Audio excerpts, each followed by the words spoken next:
What you are looking at here are the two signatures we have for Guy Fawkes. The bottom one was done before he was racked, and the top one, that barely legible scrawl, was several days afterwards.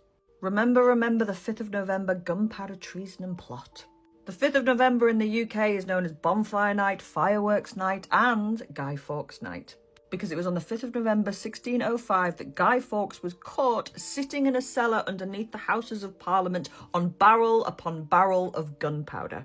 And although his is the name that we associate with this night, this wasn't his plan. He was one of several young gentlemen who were in on the gunpowder plot, but the ringleader was a guy called Robert Catesby, so we should really be calling it Robert Catesby Night.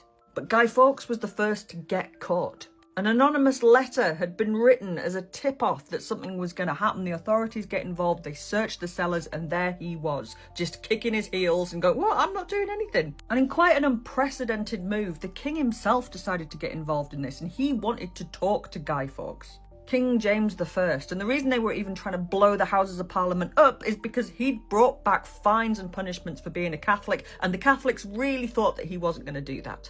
But along comes James. He has a word with Guy Fawkes, who's completely unrepentant, by the way, saying that the only thing he regretted was that he wasn't successful in blowing them all back to Scotland. James was Scottish. And although James was very impressed with Guy Fawkes' bravery, he had no hesitation in condemning him to be tortured, stipulating that the gentler tortures should be used first. And what he meant by that was manacles. So Guy Fawkes, his hands were manacled together, and then he was suspended from the ceiling. So all of his weight is dragging down on his wrists on chains. But that didn't break him. He didn't give out the names of his co-conspirators. So they progressed to the level of pain. And he was ordered to be put to the rack, which is a truly horrendous implement of torture, whereby you are basically tied down to a machine, and one way goes that way and the other way goes that way, and your legs and your arms are basically torn apart.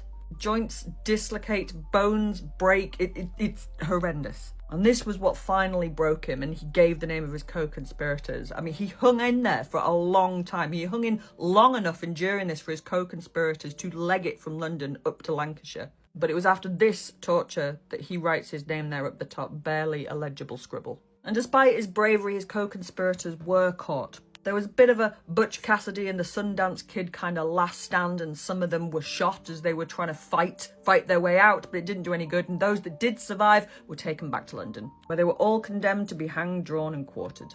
And when that day came around, Guy Fawkes was so weak from his torture, he had to be helped up the ladder.